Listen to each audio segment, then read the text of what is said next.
धनगराच्या कुटुंबात आपला पती आणि छोट्याशा बाळासोबत हिरा राहायची.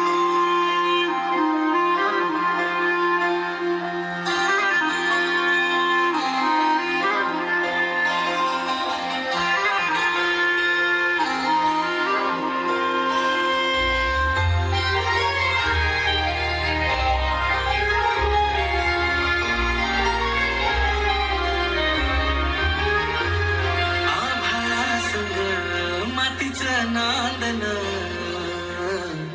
जीव झाला चकवा चांदन आभाळा संग मातीचं नांदन जीव झाला चकवा चांदन दिवसाच दिस त्यात तारया नभामने दिवसाच दिस त्यात तारया नभामने हो जगन हे न्यार झाले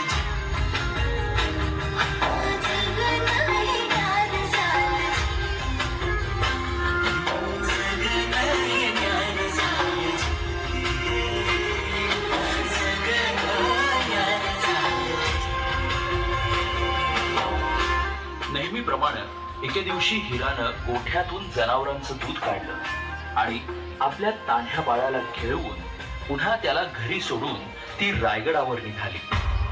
तो दिवस होता कोजागिरी पौर्णिमेचा.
आणि बघता बघता संध्याकाळ झाली आणि गडाचे दरवाजे बंद झाले.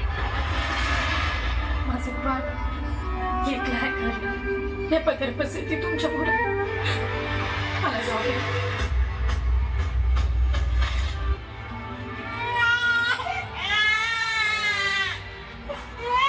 दमलेला जीव पुन्हा कोमलून येई कानी येते हाक जेव्हा आई आई आई दमलेला जीव पुन्हा उमलून येई कानी येते हाक जेव्हा आई आई आई आई आई आई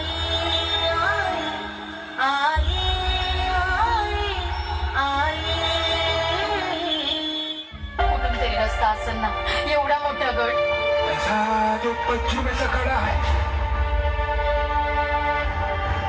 तिथं न तटबंदी न बस कडा असा भाग तिथून फकस्त वारावर येतो आणि पाणी खाली राहतो.